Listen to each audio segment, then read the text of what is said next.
ഷൊർണൂർ നിലമ്പൂർ റെയിൽപാതയിൽ കഴിഞ്ഞ സാമ്പത്തിക വർഷത്തിൽ ടിക്കറ്റ് ഇനത്തിൽ 18.79 കോടി രൂപയുടെ വരുമാനം.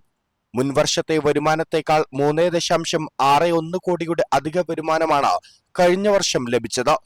പരിമിതികൾക്കും പരാധീനതകൾക്കുമിടയിലാണ് ഈ നേട്ടം എന്നതും ശ്രദ്ധേയമാണ്. ഏറ്റവും നീളം കുറഞ്ഞ ബ്രോഡ്ഗേജ് പാതകളിലൊന്നാണ് 66 കിലോമീറ്റർ മാത്രം ദൂരമുള്ള നിലമ്പൂർ ഷൊർണൂർ റെയിൽപാത.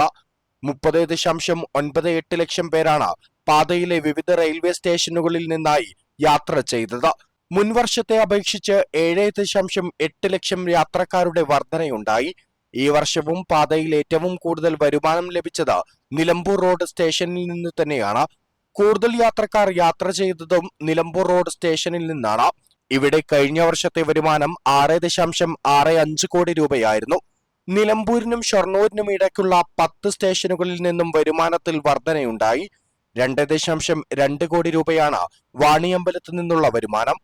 മുൻവർഷം ഇത് 1.82 കോടി രൂപയായിരുന്നു. തൊടിയപ്പുലമാണ് വരുമാനം കുറഞ്ഞ ഹാൾട്ട് സ്റ്റേഷൻ. 6.3 ലക്ഷം രൂപയാണ് ഇവിടെ നിന്നുള്ള വരുമാനം. ഇതും മുൻവർഷത്തേക്കാൾ 1.36 ലക്ഷം രൂപയുടെ അധിക വരുമാനമാണ്. News thread 24 Nilambur.